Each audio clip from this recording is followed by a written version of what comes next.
محترم ناظرین، السلام علیکم ورحمۃ اللہ وبرکاتہ۔ جڑواں بیٹیاں پیدا ہوئیں تو نرس نے بتایا ایک بچی کا کان کٹا ہوا ہے۔ اس نے نرس کو لالچ دے کر وہ بچی بدلنے کو کہا، پھر خوشی خوشی ایک بیٹا اور بیٹی لے کر گھر آ گئی۔ کسی کو کانوں کان خبر نہ ہوئی۔ بچے جوان ہو گئے، شادیوں کی عمر آ گئی۔ بچے آزاد خیال تھے۔ بیٹی نے پسند کی شادی کی تو بیٹا بھی ایک لڑکی لے آیا کہ وہ اس سے نکاح کرنا چاہتا ہے۔ جیسے ہی لڑکی کی طرف دیکھا تو میری آنکھیں پھٹی کی پھٹی رہ گئیں، کیونکہ وہ لڑکی تو میں اپنے کمرے میں بالکل خاموش بیٹھا ہوا تھا۔ میرا دماغ سائیں سائیں کر رہا تھا۔ میرا بیٹا جس لڑکی سے شادی کر کے آیا تھا وہ کوئی اور نہیں بلکہ میری جڑواں بیٹی تھی۔ یہ سوچ ہی مجھے ہلکان کیے جا رہی تھی، میں کس کس کو صفائی پیش کروں گا کہ میرا بیٹا میری سگی اولاد نہیں ہے۔ چند لمحے گزرے تھے جب اچانک کمرے کا دروازہ کھلا اور میری بیوی اندر آئی تھی۔ میں کچھ سمجھتا اس سے پہلے ہی اس نے میرا گریبان پکڑا تھا اور مجھے جھنجھوڑتے ہوئے بولی، راشد صاحب دیکھ لو اپنی لالچ کا نتیجہ۔ اب کس کس کو صفائیاں پیش کرو گے کہ وہ تمہاری سگی اولاد نہیں بلکہ تم نے بیٹا چوری کیا ہے۔ میں کچھ کہتا اس سے پہلے ہی میری بیوی نے ایک زناٹے دار تھپڑ میرے منہ پر دے مارا تھا اور مجھے زور سے دھکا دیتے ہوئے کمرے سے چلی گئی تھی۔ چند لمحے کے بعد ایک بار پھر دروازے پر آہٹ ہوئی۔ میں نے مڑ کر دیکھا تو وہاں پر میری دوسری بیٹی دلہن کے لباس میں کھڑی ہوئی تھی۔ میں فوراً ہی اپنی جگہ سے کھڑا ہو گیا تھا۔ دل زور زور سے دھڑکنے لگا تھا۔ ایسا لگتا تھا جیسے ابھی حلق سے باہر آ جائے گا۔ میں نے خود کو ہر بات کے لیے تیار کر لیا تھا۔ وہ قدم بہ قدم میرے پاس چلی آئی تھی۔ میں سر اٹھاتا اس سے پہلے ہی اس نے افسوس سے میرے کندھے پر ہاتھ رکھا تھا اور مجھے دیکھتے ہوئے بولی، بابا مجھے یقین نہیں آتا آپ نے میرے ساتھ۔ وہ ابھی اپنا جملہ مکمل کرتی اس سے پہلے ہی اس کی ناک سے خون آنا شروع ہو گیا تھا اور وہ دیکھتے ہی دیکھتے میرے سامنے بے ہوش ہو گئی تھی، کیونکہ اسے آج میری بیوی کی ڈلیوری تھی۔ میں ہسپتال کے کوریڈور میں ہلکان کھڑا ہوا تھا۔ دل و دماغ بالکل بھی کام نہیں کر رہا تھا۔ میں اوپر والے سے بس ایک دعا مانگ رہا تھا، اے رب میرے ساتھ کوئی معجزہ کر دیں، میرے گھر بیٹے کی پیدائش ہو جائے۔ ہمارے خاندان میں رسم تھی، پہلی اولاد اللہ بیٹا نوازتا تھا، مگر صرف میرا گھر تھا جہاں بیٹی کی پیدائش ہونے والی تھی۔ میری اماں خوب غصہ ہوئی تھیں۔ انہوں نے میری بیوی کو سیدھی سیدھی گالیاں دی تھی کہ کس کرم جلی کو تم بیاہ کر لے آئے ہو۔ میں نے تمہیں منع بھی کیا تھا کہ اس عورت سے شادی نہ کرو، مگر محبت میں اندھے ہو کر تم نے سب برباد کر دیا۔ اماں کی بات سن کر اب تو مجھے بھی افسوس ہونے لگا تھا۔ میں نے واقعی اپنی بیوی سے شادی کیوں کی؟ مجھے اس عورت سے شادی نہیں کرنی چاہیے تھی۔ میں اپنی ماں کی پسند سے شادی کرتا تو آج میری گود میں بھی بیٹا آتا، لیکن شاید میرا نصیب ہی خراب تھا۔ میں نے افسوس سے سر جھٹکا تھا۔ ابھی میں گہری سوچ میں ہی مبتلا تھا جب اچانک مجھے اپنے برابر میں کسی نسوانی وجود کا احساس ہوا تھا۔ میں نے پلٹ کر دیکھا تو میرے برابر میں ایک عورت آ کر بیٹھی تھی۔ میں کچھ کہتا اس سے پہلے ہی وہ بولی، مجھے معلوم ہے تم بیٹا چاہتے ہو، مگر تمہاری بیوی 2 بیٹیاں پیدا کرنے والی ہے۔ کیا میرا اندازہ درست ہے؟ میں نے بے ساختہ سر ہلا دیا تھا۔ میں کچھ کہتا اس سے پہلے ہی وہ مزید بولی، یہاں پر ایک جوڑا آیا ہوا ہے، ان کے گھر میں بھی 2 جڑواں بیٹوں کی پیدائش ہوئی ہے۔ اگر تم میری ہتھیلی گرم کر دو تو میں تمہاری بیٹی ایک بیٹے سے تبدیل کر سکتی ہوں۔ بولو منظور ہے؟ اس کی بات سن کر میں نے حیران ہو کر اس کی صورت دیکھی تھی۔ وہ عورت کافی تجربے کار لگ رہی تھی۔ چند لمحے میں کچھ بول ہی نہیں پایا تھا۔ اچانک ہی اس نے میرا کندھا دبایا تھا اور اپنی جگہ سے کھڑی ہو گئی تھی۔ اگر تمہارا ارادہ بن جائے تو مجھے اسٹاف روم میں آ کر صرف اشارہ کر دینا، میں فوراً ایک طرف کو آ جاؤں گی۔ تم ₹1,00,000 کا بندوبست کرو۔ یہ کہتے ہی وہ جا چکی تھی، جبکہ میں گہری سوچ میں مبتلا ہو گیا تھا۔ کیا مجھے یہ کرنا چاہیے تھا یا نہیں؟ میری بیوی آپریشن سے بچے پیدا کر رہی تھی۔ اماں کا کہنا تھا کہ یہ ایک بہت ہی پیچیدہ عمل ہے، عورت کی جان جا سکتی ہے۔ چند لمحے میں اسی بارے میں نے سوچا تھا کیا میں یہ قدم اٹھا لوں، اور لمحہ لگا تھا کہ میں نے فیصلہ لے لیا تھا۔ میں بار بار اپنی بیوی کو موت کے منہ میں جانے نہیں دے سکتا تھا۔ میں فوراً اپنی جگہ سے کھڑا ہوا تھا اور اسٹاف روم کی طرف بڑھ گیا تھا۔ دل کی دھڑکنیں بہت تیز ہو رہی تھی۔ اس وقت مجھے اپنی بیوی کے پاس ہونا چاہیے تھا، آپریشن تھیٹر کے باہر کھڑے رہنا چاہیے تھا، لیکن مجھے صرف اور صرف ابھی بیٹا نظر آ رہا تھا۔ میں جیسے ہی اسٹاف روم میں داخل ہوا اور اس عورت کو مخصوص اشارہ کیا، وہ فوراً ہی مجھے آنکھوں کے ذریعے باہر جانے کا بول کر اپنی جگہ سے کھڑی ہو گئی تھی۔ میں فوراً ہی ہسپتال کی پچھلی سائڈ پر چلا گیا تھا۔ میرے پاس پیسے موجود تھے، اللہ تعالیٰ کا دیا ہوا ہمارے پاس سب کچھ تھا۔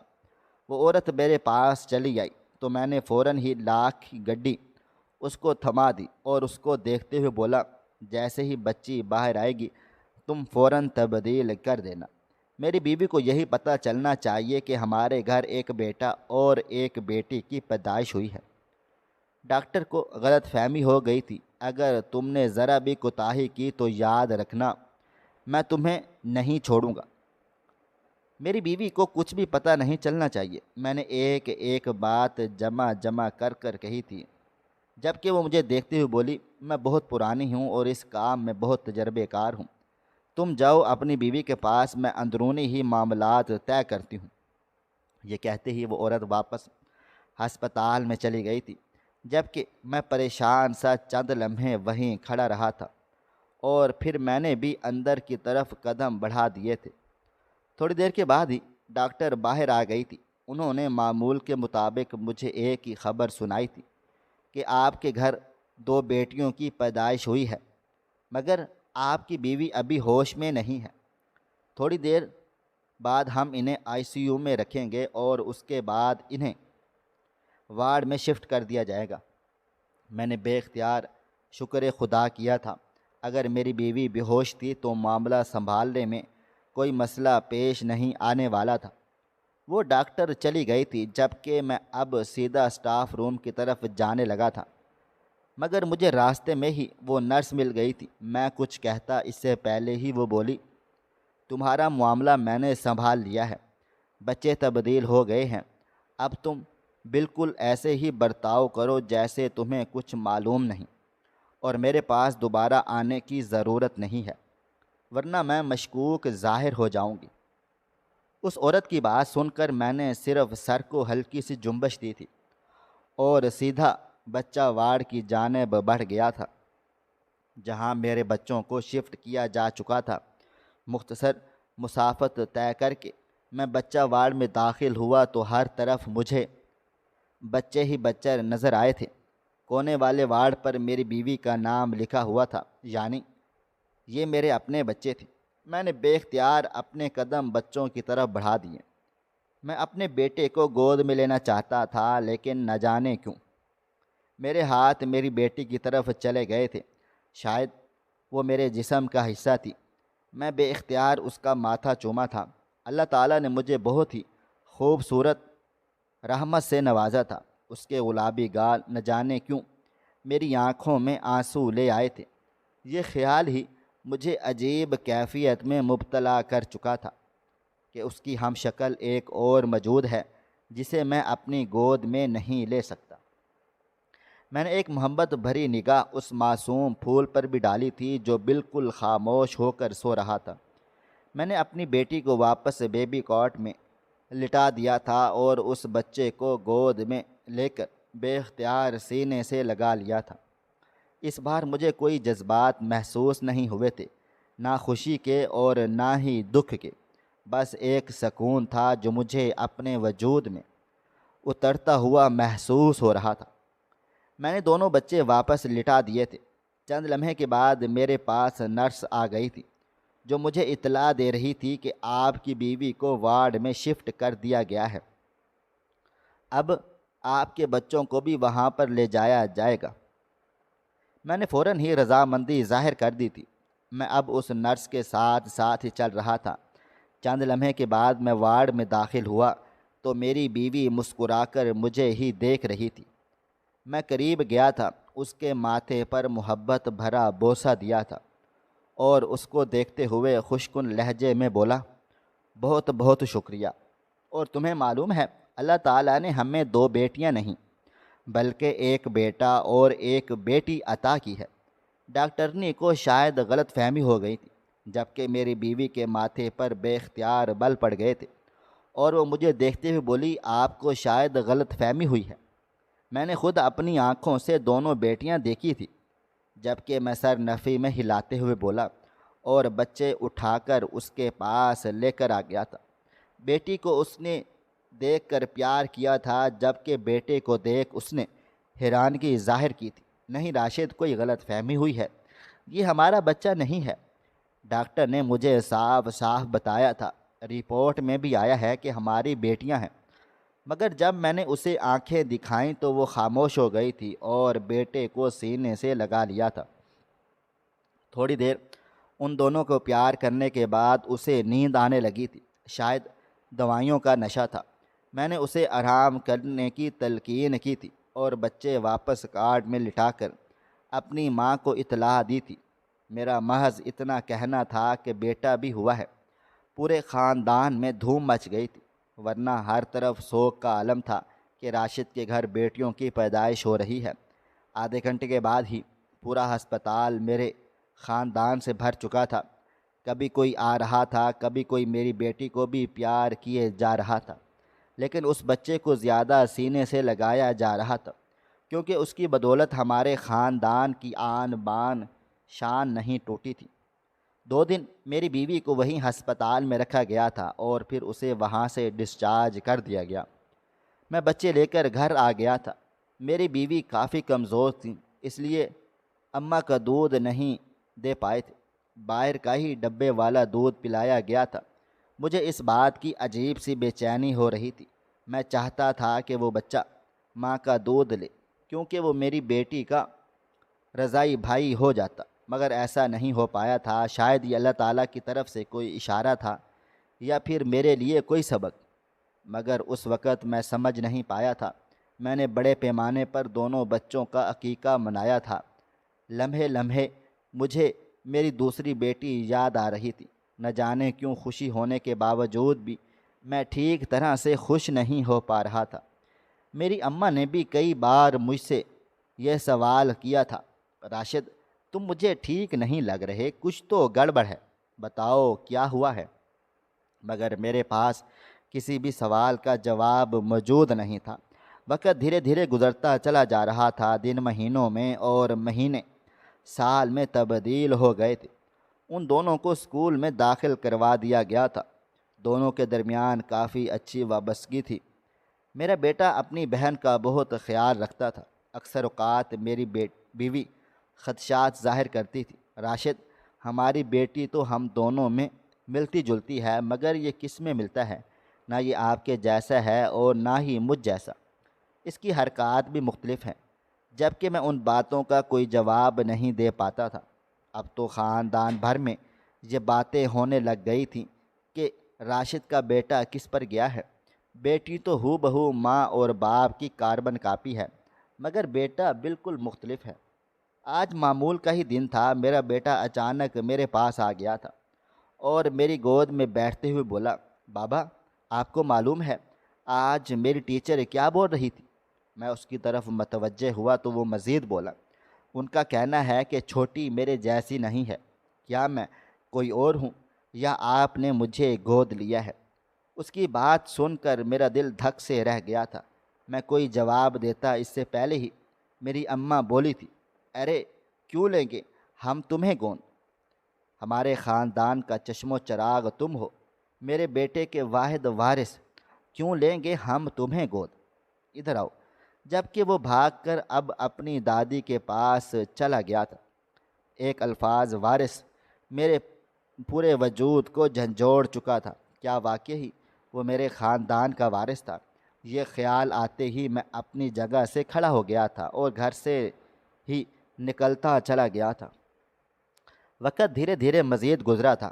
اب وہ دونوں کالج میں آ گئے تھے، دن بدلتے چلے جا رہے تھے، عمر ڈھلتی جا رہی تھی، لیکن ایک سکون تھا جو میری زندگی سے غارت ہو چکا تھا۔ کئی بار میری بیوی اب مجھ سے شکایت کرنے لگ گئی تھی، آپ دن بدن بہت تبدیل ہو گئے ہیں راشد، آپ میں پہلے جیسی بات نہیں رہی۔ جبکہ میں اب ہر وقت پریشانی میں ہی مبتلا رہتا تھا۔ اگر کسی دن یہ سچ سب کے سامنے آ گیا کہ میرا بیٹا ہمارا خون نہیں، تب کیا کوہرام برپا ہوگا۔ مجھے اپنی بیٹی کی طرف سے بھی بہت پریشانی رہتی تھی۔ میں اسے زیادہ اس کے بھائی کے ساتھ نہیں رہنے دیتا تھا۔ جو بھی تھا، لیکن میں سچ جانتا تھا، میری بیٹی اس کے لیے محرم نہیں تھی، اور یہی چیز مجھے ہر وقت پریشانی میں مبتلا کیے رکھتی تھی۔ آج معمول کا ہی دن تھا۔ میں اپنے کمرے میں بیٹھا اخبار پڑھ رہا تھا جب کمرے کا دروازہ کھٹکھٹا کر میری بیٹی مناہل کمرے میں داخل ہوئی تھی۔ میں نے مسکرا کر اسے دیکھا تو وہ میرے پہلو میں آ کر بیٹھ گئی تھی، اور اچانک ہی اس نے میرا اخبار میرے ہاتھ سے لے کر فولڈ کر دیا تھا اور میرے جانب دیکھتے ہوئے بولی، بابا جان، مجھے آپ سے کچھ بات کرنی ہے، کیا آپ میری بات سنیں گے نا؟ نہ جانے کیوں ایک لمحے کے لیے میرا دل زور سے دھڑکا تھا، کیونکہ 2 دن پہلے ہی میری بیوی نے مجھے میری بیٹی کے بارے میں ایک بات بتائی تھی، جسے سن کر انجانے میں ہی میں پریشان سا ہو گیا تھا۔ میں نے سر کو ہلکی سی جنبش دی تو وہ میرا ہاتھ تھامتے ہوئے بولی، بابا، مجھ سے ناراض نہ ہونا، یہ ایک بیٹی کا حق ہوتا ہے، اور آج میں آپ سے اپنا حق مانگنے آئی ہوں۔ میں اس کی طرف مکمل طور پر متوجہ تھا اور اس کو ہی گہری نگاہوں سے دیکھ رہا تھا۔ اس کا سر جھکا ہوا تھا اور وہ میرے ہاتھوں کو مضبوطی سے تھامتے ہوئے بولی، بابا، میں ایک لڑکے کو پسند کرتی ہوں۔ میں چاہتی تو اس کے ساتھ دیر رات تک گفتگو کر سکتی تھی، اس کے بہکاوے میں آ کر اس کے ساتھ بھاگ سکتی تھی، کوئی بھی غلط کام کر سکتی تھی، لیکن میں اتنی گری ہوئی لڑکی نہیں ہوں۔ میرا باپ ایک عظیم باپ ہے، اور میں اپنے باپ کا سر کبھی جھکنے نہیں دوں گا۔ میں اس سے شادی کرنا چاہتی ہوں اور اسلامی طریقے سے کرنا چاہتی ہوں، اس لیے میں نے آج آپ کے سامنے اپنے دل کا حال بیان کر دیا ہے۔ میں اسے بہت پسند کرتی ہوں، اور وہ بھی، ہم دونوں ایک دوسرے کے لیے ایک پرفیکٹ میچنگ ہیں۔ آپ ایک دفعہ اس سے ملاقات کر لیں، آپ خود فیصلہ کر لیجئے گا، اگر وہ میرے لیے درست ہو۔ اپنی بیٹی کی بات سن کر نہ جانے کیوں مجھے بے حد تکلیف ہوئی تھی۔ میں نے زندگی بھر اپنے بچوں کے لیے کمایا تھا، ان کی ایک اچھی لائف بنانے کے لیے میں نے اپنا آپ ان پر لگا دیا تھا، اور آج جب یہ فیصلہ مجھے لینا تھا، میری بیٹی اپنی پسند میرے سامنے لا کر کھڑی کر چکی تھی۔ مگر میں کوئی روایتی باپ نہیں تھا۔ میں نے مسکرا کر اس کا سر چوما تھا اور اس کو دیکھتے ہوئے بولا، آپ انہیں اتوار کو بلا لیں، میں ان کی فیملی سے ایک دفعہ ملاقات کرنا چاہتا ہوں۔ اگر مجھے لڑکے کی فیملی اور وہ ٹھیک لگا تو میں آگے بات بڑھاؤں گا، ورنہ بیٹا مجھے معاف کرنا۔ یہ کہتے ہی میں نے اس کا ماتھا چوما تھا اور اسے باہر جانے کا اشارہ کر دیا تھا، جبکہ وہ خاموشی سے وہاں سے چلی گئی تھی۔ وقت دھیرے دھیرے گزرتا چلا جا رہا تھا۔ اتوار کے روز ہمارے گھر میں ہنگامہ برپا تھا، سب لوگ تیاریوں میں مگن تھے۔ میں اپنے کمرے میں بیٹھا عجیب و غریب کیفیت میں مبتلا تھا۔ میں نے سوچا بھی نہیں تھا کہ یہ وقت بھی مجھ پر آنا ہے کہ میں اپنی اولاد کو رخصت کروں گا۔ بے شک مجھے بیٹیوں سے زیادہ خاص لگاؤ نہیں تھا، مگر مناہل میرے وجود کا حصہ تھی۔ اسے جب رخصت کرنے کا خیال آیا تو میرے وجود کا ایک ایک حصہ کانپ اٹھا تھا۔ لمحہ گزرا تھا جب میرے کمرے کا دروازہ بج اٹھا تھا اور میرا بیٹا اندر داخل ہوا تھا۔ سلیمان میرے پاس آ کر بیٹھ گیا تھا۔ میں کچھ کہتا اس سے پہلے ہی وہ مجھے دیکھتے ہوئے کافی درشت لہجے میں بولا، آپ نے کس کی اجازت سے اس کی پسند کی شادی کرنے کا فیصلہ لیا ہے؟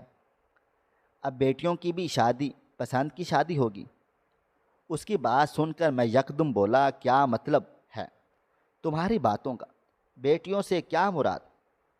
ہر شخص کا حق ہوتا ہے پسند کی شادی۔ میں نے بھی پسند کی شادی کی تھی۔ اگر تمہاری بہن کسی کو پسند کر رہی ہے تو اس میں کون سی برائی ہے؟ یہ حق اسلام نے اسے دیا ہے۔ میں مزید کچھ کہتا اس سے پہلے ہی وہ بولا، تو ٹھیک ہے، اگر یہ پسند کی شادی کرے گی بابا تو میں بھی پسند کی شادی کروں گا۔ اس نے تو آپ کو بتا دیا ہے لیکن میں نہیں بتاؤں گا، بلکہ آپ کے سامنے اپنی دلہن لا کر کھڑی کر دوں گا، پھر کہتے رہنا اسلام میں پسند کی شادی جائز ہے۔ یہ کہتے ہی وہ کمرے سے چلا گیا تھا۔ کچھ دن سے میں اس کا رویہ نوٹ کر رہا تھا۔ وہ دن بدن کمزور اور کافی بدتمیز ہوتا جا رہا تھا، اور یہ بات میں اور میرے گھر والے سب ہی محسوس کر رہے تھے۔ وقت دھیرے دھیرے گزرتا جا رہا تھا۔ شام میں لڑکے والے آ گئے تھے۔ مجھے فیملی کافی پسند آ گئی تھی۔ چھوٹی فیملی تھی اور ماں باپ بھی کافی اچھے تھے۔ لڑکے کی تو بات ہی نرالی تھی، دیکھنے میں بھی اچھا خاصا تھا اور اخلاق کا بھی کافی اچھا تھا۔ میں نے فوراً ہی رشتے کے لیے حامی بھر دی تھی اور پھر سب منصوبے کے مطابق سب کچھ طے پا گیا تھا۔ چٹ منگنی اور پٹ بیاہ ہو گیا تھا۔ مجھے افسوس تھا میری بیٹی نے بہت جلدی شادی کر لی تھی، لیکن میں مطمئن تھا کہ وہ اب اپنے گھر میں خوش رہے گی۔ لیکن کہتے ہیں نا، جہاں گھر میں خوشیاں آتی ہیں وہاں کہیں نہ کہیں ایک دکھ ضرور ملتا ہے۔ شادی کے ٹھیک 1 ماہ کے بعد ہمارے گھر میں کوہرام برپا ہوا تھا۔ میں اور میری بیوی ابھی ناشتہ کر کے فارغ ہی ہوئے تھے جب میرے بیٹے کا فون کال میرے نمبر پر آیا تھا۔ میں تھوڑا حیران ہوا کہ بھلا صبح صبح یہ اپنے کمرے سے مجھے فون کیوں کر رہا ہے۔ میں نے کال ریسیو کی تو اگلی طرف سے اس کی آواز برآمد ہوئی تھی، بابا آج آپ آفس نہیں جانا، میں تھوڑی دیر میں گھر آ رہا ہوں۔ آپ دونوں کے لیے ایک بہت ہی زبردست سرپرائز ہے، اور کچھ سوالات کے جوابات بھی مجھے چاہیے ہیں۔ جبکہ میں تھوڑا سا حیران ہوا، بھلا یہ کیسی باتیں کر رہا ہے۔ میں کچھ کہتا اس سے پہلے ہی اس نے موبائل فون بند کر دیا تھا۔ میری بیوی مجھے دیکھتے ہوئے بولی، کیا ہوا؟ اس نے اس طرح بات کیوں کی، اور یہ صبح صبح کب نکلا؟ جبکہ یہی سوال میں اس سے پوچھنے والا تھا، مگر دونوں ہی اب ہم خاموش ہو گئے تھے۔ وقت دھیرے دھیرے مزید گزرا تھا۔ ٹھیک دوپہر 12 بجے گھر کا دروازہ دوبارہ بجا تھا اور میرا بیٹا گھر میں داخل ہوا تھا۔ اس کے ساتھ ایک لڑکی بھی تھی جو دلہن کے لباس میں موجود تھی۔ میں اور میری بیوی بے ساختہ اپنی جگہ سے کھڑے ہو گئے تھے۔ ہمارے لیے یہ لمحہ کافی حیران کن تھا۔ وہ دونوں جب گھر میں داخل ہوئے تو میں غصے سے گھرایا تھا۔ یہ کیا کارنامہ انجام دیا ہے سلیمان تم نے؟ بے شک مناہل نے پسند کی شادی کی تھی، مگر اس نے میری رضامندی سے شادی کی، خاندان کے درمیان شادی کی۔ یہ تم کیا کر بیٹھے ہو؟ جبکہ وہ مجھے دیکھتے ہوئے بولا تھا، میرے پاس اس سوال کا کوئی جواب نہیں ہے۔ جواب تو مجھے آپ سے چاہیے ہے۔ راشد صاحب، کون ہوں میں؟ میرے ماں باپ کون ہیں؟ میں نے اسے بے یقین نظروں سے دیکھا تھا۔ ایک لمحے کے لیے ایسا لگا جیسے کسی نے میرا دل مٹھی میں لے کر مسل دیا ہو۔ جس خوف ڈر سے میں ساری زندگی چین نہیں لے پایا تھا، آج وہی خوف ڈر میرے سامنے کھڑا ہوا تھا۔ میری بیوی بیٹے کو دیکھتے ہوئے بولی، کیا ہو گیا ہے سلیمان؟ اپنے باپ سے کس لہجے میں بات کر رہے ہو؟ ہم تم سے جواب مانگ رہے ہیں اور تم ہم سے الٹے سوال کر رہے ہو۔ یہ تو وہی بات ہو گئی، الٹا چور کوتوال کو ڈانٹے۔ ہٹاؤ لڑکی اپنا گھونگھٹ، کون ہو تم؟ یہ کہنے کی دیر تھی کہ اچانک ہی اس لڑکی نے اپنا گھونگھٹ ہٹا دیا تھا، اور اگلے لمحے ہم دونوں میاں بیوی سانس لینا تک بھول گئے تھے، کیونکہ سامنے کوئی اور نہیں بلکہ میری بیٹی منہال کی ہم شکل کھڑی ہوئی تھی۔ اس کی آنکھوں میں تھوڑا فرق تھا۔ منہال کی آنکھیں ڈارک بلیک تھیں جبکہ اس کی آنکھیں گرے رنگ کی تھیں۔ وہ دیکھنے میں مزید خوبصورت تھی۔ میری بیوی پتھر کا مجسمہ بن گئی تھی، لیکن اگلے ہی لمحے برآمدے میں ایک تھپڑ کی گونج سنائی دی تھی۔ میری بیوی نے ایک زوردار تھپڑ اپنے بیٹے کو رسید کر دیا تھا اور چیختے چلاتے ہوئے بولی، یہ کیا مذاق ہے؟ اور یہ کتنا بیہودہ مذاق تم کر رہے ہو؟ بہن کو بیوی بول رہے ہو؟ جبکہ وہ اپنی ماں کو دیکھتے ہوئے چلا کر بولا تھا، نہ آپ میری ماں ہیں نہ میں آپ کا بیٹا ہوں، اور یہ عورت جو میرے برابر میں کھڑی ہوئی ہے یہ میری بہن نہیں، یہ میری بیوی ہی ہے، اور یہ مناہل نہیں، یہ اس کی ہم شکل ہے۔ پوچھیں اپنے شوہر سے کون ہوں میں اور کس کی اولاد ہوں، کس سے انہوں نے مجھے لیا تھا۔ راشد صاحب، مجھے اب سچ سننا ہے، جبکہ مجھے اب کچھ بھی سمجھ میں نہیں آ رہا تھا۔ میں کیا کروں؟ میری بیوی اب میری طرف متوجہ ہو گئی تھی اور اچانک ہی اس نے میرا ہاتھ اپنے سر پر رکھ لیا تھا اور میری آنکھوں میں دیکھتے ہوئے بولی، سچ سچ بتائیں کیا تماشا ہے؟ یہ ڈاکٹر نے کہا تھا کہ میری 2 جڑواں بیٹیاں ہیں، کیا یہ وہی ہے؟ تو یہ لڑکا کون ہے؟ جبکہ میں اب مزید کچھ بھی نہیں چھپا سکتا تھا۔ میں نے سر جھکائے دھیرے دھیرے ساری سچائی ان لوگوں کو بتا دی تھی۔ میرے کہنے کی دیر تھی اور اسی پل میرا بیٹا پھٹ پڑا تھا۔ مجھے اسی دن یقین ہو گیا تھا جب آپ میرے اس سوال پر گڑبڑا سے گئے تھے کہ میں آپ لوگوں میں کیوں نہیں ملتا جلتا۔ 2 مہینے پہلے ایک بلڈ دینے کے لیے میں نے اپنا ٹیسٹ کروایا تھا، اس میں DNA ٹیسٹ بھی شامل تھا۔ تب مجھے معلوم ہو گیا تھا کہ میں آپ کی اولاد نہیں ہوں۔ میں نے مناہل اور اپنا ٹیسٹ بھی کروایا تھا، جس میں صاف صاف پتہ چل گیا تھا کہ میں آپ لوگوں سے ہوں ہی نہیں۔ اور اسی دوران مجھے ہسپتال میں رمشا ملی اور تب تمام حقیقت مجھ پر کھلتی چلی گئی تھی کہ آپ نے دھوکہ کیا ہے، اور وہ دھوکہ اس لیے کیا گیا تھا۔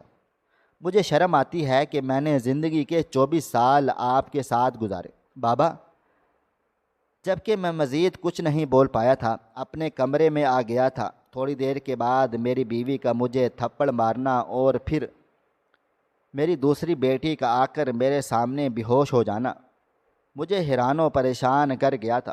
ہم سب رمشا کو لے کر ہسپتال پہنچے تھے اور وہاں جا کر ہمیں معلوم ہوا تھا کہ رمشا کو برین ٹیومر ہے اور یہ مرض اس کا آخری سٹیج پار کر چکا ہے۔ میں اس دن خوب رویا تھا، نماز میں گڑ گڑا کر رویا کہ یا رب تو نے اتنے سال کے بعد مجھے میری بیٹی سے ملایا، مگر یہ کیا؟ مجھے اتنی بڑی سزا، اتنا بڑا پچھتاوا۔ میں ہسپتال میں بیٹھا رو رہا تھا جب میرا بیٹا میرے برابر میں آ کر بیٹھا تھا اور میرے کندھے پر ہاتھ رکھتے ہوئے بولا، مجھے معلوم ہے بابا آپ کو بہت تکلیف ہو رہی ہوگی، مجھے بھی تکلیف ہوئی تھی جب مجھے پتہ چلا تھا کہ میں آپ لوگوں کی سگی اولاد نہیں ہوں، مگر حوصلہ کریں، میں نے رمشا سے شادی اسی لیے کی ہے کیونکہ وہ اس مرض کا شکار ہو گئی ہے اور اس مرض کا کوئی بھی علاج نہیں ہے، مگر ہم اسے کچھ وقت خوشی تو دے سکتے ہیں، یہ ہمارے ساتھ رہے گی۔ آپ میری بات سمجھ رہے ہیں نا؟ جبکہ میں کچھ نہیں بول پایا تھا، میرے پاس کچھ کہنے کو اب رہا ہی نہیں تھا۔ رات تک رمشا کو چھٹی دے دی گئی تھی۔ گھر لانے کے بعد اسے ہم نے مناہل کے کمرے میں ہی شفٹ کر دیا تھا۔ میں نے ابھی تک اس سے کوئی بات چیت نہیں کی تھی۔ میں اپنے کمرے میں بیٹھا بالکل خاموشی سے ہر شے دیکھ رہا تھا۔ چند لمحے گزرے تھے کہ جب مجھے اپنے دروازے پر آہٹ محسوس ہوئی تھی۔ میں نے گردن گھما کر دیکھا تو میری بیٹی وہاں کھڑی ہوئی تھی۔ وہ قدم بقدم چلتی ہوئی میرے برابر میں آ کر بیٹھ گئی تھی۔ وہ کچھ کہتی اس سے پہلے ہی میں اس کے سامنے ہاتھ جوڑ چکا تھا۔ میری آنکھوں سے قطرہ قطرہ آنسو بہنا شروع ہو گئے تھے۔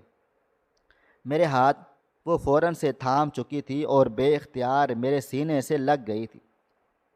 میں کچھ کہتا اس سے پہلے ہی وہ گھٹی گھٹی آواز میں بولی، بابا مجھے معاف کر دیں، میں نے بے وجہ آپ کو اتنی اذیت دی۔ وہ مزید کچھ کہتا اس سے پہلے ہی میں نے اسے خاموش کروا دیا تھا اور اس سے رو رو کے معافی مانگی تھی کہ میں نے تمہارے ساتھ بہت ناانصافیاں کی، تمہارا وجود قبول نہیں کیا۔ میں جانتا ہوں تمہیں آج یہ سچ جان کر کتنی تکلیف ہو رہی ہوگی۔ جبکہ وہ روتے ہوئے بولی، بابا جان مجھے تو پہلے ہی پتہ چل گیا تھا کہ وہ لوگ میرے اپنے نہیں ہیں جنہیں میری تکلیف اپنی تکلیف لگتی ہی نہ تھی۔ بھلا وہ میرے اپنے کیسے ہوئے؟ اور پھر دھیرے دھیرے وہ مجھے اپنا ماضی بتانے لگی تھی کہ وہاں پر اس کے ساتھ اچھا سلوک نہیں کیا جاتا تھا، وہاں بیٹیوں کو جوتے کی نوک پر رکھتے تھے، اور اسی ذہنی اذیت کو برداشت کرتے کرتے اسے برین کی بیماری جیسی تکلیف ہو گئی تھی۔ زندگی کو جتنا آسان اور جتنا معمولی ہم لوگ سمجھتے ہیں، اتنی آسان اور معمولی ہوتی نہیں ہے۔ زندگی ایک بہت ہی پیچیدہ عمل ہے، جسے جتنا سلجھایا جائے اتنی ہی الجھتی چلی جاتی ہے۔ رمشا صرف 6 ماہ ہمارے درمیان رہی تھی اور پھر اللہ تعالیٰ کو پیاری ہو گئی تھی۔ جس وقت میں اس کا جنازہ اپنے کندھوں پر اٹھائے لیے جا رہا تھا، میرے دل کے اندر ایک عجیب و غریب بھگدڑ سی مچ گئی تھی۔ آنکھوں سے آنسو بہے چلے جا رہے تھے، لیکن میں چیخ نہیں پا رہا تھا۔ میں نے زندگی کے 24 سال اس معصوم کے تباہ و برباد کر دیے تھے، اور یہ تکلیف مجھے اندر ہی اندر مار رہی تھی۔ اور جس وقت اسے قبر میں اتارا گیا، وہ لمحہ میرے لیے سب سے اذیت ناک تھا۔ میرا دل چاہ رہا تھا کہ اسی پل میرا دل پھٹ جائے۔ آج مجھے محسوس ہو رہا تھا اپنی اولاد کھونے کا اصل درد کیا ہوتا ہے۔ مجھے کہیں نہ کہیں یہ سکون رہتا تھا کہ رمشا زندہ ہے، مگر آج جب میں نے اسے اپنی آنکھوں کے سامنے مرا ہوا دیکھا تو میرا سب کچھ تباہ و برباد ہو گیا تھا۔ میں آج بھی زندہ ہوں، لیکن زندوں میں شمار نہیں ہوتا۔ میں ہنسنا بھول چکا ہوں، بات کرنے کا ڈھنگ بھول چکا ہوں۔ اکثر میری بیٹی مناہل میرے سامنے بیٹھ کر رو پڑتی ہے، بابا جان آپ کو کیا ہو گیا ہے؟ بھلا میں اس کو کیا بتاؤں کہ اب میں کس حال میں جی رہا ہوں۔ میں تمام سننے والے ناظرین کو یہ پیغام دینا چاہتا ہوں کہ بیٹا ہو یا بیٹی، اسے اپنا سمجھ کر قبول کریں۔ کبھی بھی میری جیسی بیوقوفی ہرگز نہ کریں۔ اللہ تعالیٰ یہ نعمت صرف ایک بار دیتا ہے، اگر وہ خفا ہو گیا تو وہ نعمت ایسے چھینتا ہے کہ آپ کی خوشیاں، آپ کا درد دکھ سب کچھ چھین لیتا ہے۔ ناظرین، آپ کو ہماری آج کی کہانی کیسی لگی؟ کومنٹ باکس میں اپنی رائے کا اظہار کریں۔ خواہش صرف اتنی ہے کہ کچھ الفاظ لکھوں جس سے کوئی گمراہی کے راستے پہ جاتے جاتے رک جائے، اور نہ بھی رکے تو سوچ میں ضرور پڑ جائے۔ دوستو، امید کرتا ہوں کہ آپ کو یہ ہماری کہانی پسند آئی ہوگی۔